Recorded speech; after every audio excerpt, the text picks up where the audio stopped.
रसूलुल्लाह सल्लल्लाहु अलैहि वसल्लम को जब हिजरत की इजाज़त मिली तो उसकी इत्तला हज़रत अबू बकर सिद्दीक़ रज़ियल्लाहु को दे दी, और जब हिजरत का वक्त आया तो रात के वक्त घर से निकले और काबा पर अलविदाई नज़र डालकर फरमाया, तू मुझे तमाम दुनिया से ज़्यादा महबूब है। अगर मेरी कौम यहाँ से न निकालती तो मैं तेरे सिवा किसी और को जगह रहने के लिए इख्तियार न करता। हज़रत आसमा बिनते अबू बकर ने 2-3 रोज़ के खाने पीने का सामान तैयार किया। आप सल्लल्लाहु अलैहि वसल्लम ने हज़रत अबू बकर रज़ियल्लाहु के साथ मक्का से रवाना हुए।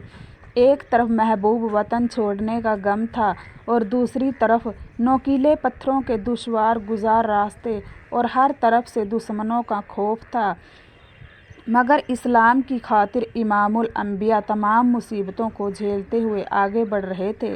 रास्ते में हज़रत अबू बकर रज़ियल्लाहु कभी आगे आगे चलते और कभी पीछे पीछे चलने लगते।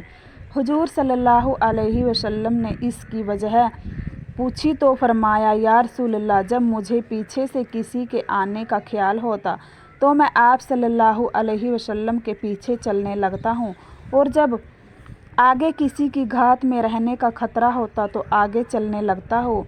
चूँकि कुफ़ार की मुखालफत का जोर था और वह लोग नऊज़ बिल्लाह आप सल्लल्लाहु अलैहि वसल्लम के कत्ल की कोशिश में थे, इसलिए रास्ते में आप सल्लल्लाहु अलैहि वसल्लम और हज़रत अबू बकर रज़ियल्लाहु ने गारे शोर में पनाह ली।